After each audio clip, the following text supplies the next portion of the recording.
১৬ বছর কারাভোগের পর জানা গেল যে ফাঁসির আসামি আসলে নির্দোষ।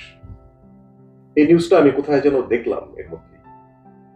তো আমার কাছে খুব খারাপ লাগলো জিনিসটা চিন্তা করে যে একটি লোক সে আসলে নির্দোষ, কিন্তু ভুল তদন্তের কারণে, ভুল সাক্ষ্য প্রমাণের কারণে সে দোষী সাব্যস্ত হয়েছিল এবং ১৬ বছর জেল খাটার পর নতুন করে তদন্ত করার মাধ্যমে জানা গেল যে সে আসলে নির্দোষ, দোষী অন্য কেউ।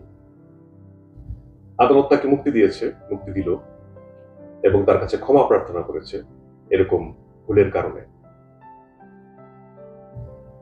আমার প্রশ্ন হচ্ছে, একজন মানুষের জীবন থেকে ১৬টা বছর চলে গেলে তার আর কি বাকি থাকে? ধরে নিলাম যে সময় তার সাজা শুরু হয়েছিল তখন তার একটি পরিবার ছিল, তার স্ত্রী ছেলে মেয়ে ছিল। ১৬টা বছর পরে যখন সে ফিরে আসলো তখন সে কি আবার নতুন করে তার জীবনটা শুরু করতে পারবে? এই ১৬ বছরে অনেক কিছু হয়ে গেছে। তার স্ত্রী ছেলে মেয়েদের জীবন তো নষ্ট হয়ে গেছেই, তারা সামাজিকভাবে অনেক নিগ্রহের শিকার হয়েছে নিশ্চয়ই।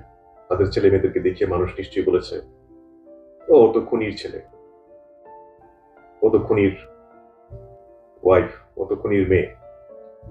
সামাজিক পারিবারিক ভাবে সব রকম ভাবে তাদের জীবনটা একদম তছনছ হয়ে গেছে। এখন এই লোকটা বাইরে এসে না শুরু করতে পারবে নতুন করে তার কর্মজীবন, না শুরু করতে পারবে কোনো কিছু। তার জীবন থেকে ১৬টা বছর চলে গেল, তার জীবনটা একদম নষ্ট হয়ে গেল। আমার তো মনে হয় যে তার যদি ফাঁসি হয়ে যেত হয়তো সেটাই ভালো ছিল, সেটা বেটার ছিল। কারণ তাহলে তার আর এত কষ্ট সহ্য করতে হতো না। মিথ্যার দায়ভার নিয়ে তাকে এতটা বছর এত কষ্টের মধ্যে দিয়ে যেতে হতো না। হয়তো তার বাবা মা বা তার অনেক আত্মীয় স্বজন যারা ইতিমধ্যেই মৃত্যুবরণ করেছেন, তারা জেনে গেছেন, মৃত্যুর আগ পর্যন্ত তারা জেনে গেছেন যে ওই লোকটি খুনি।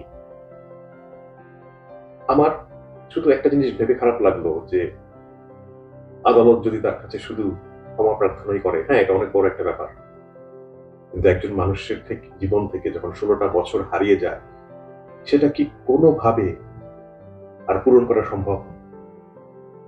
কোনোভাবে সম্ভব?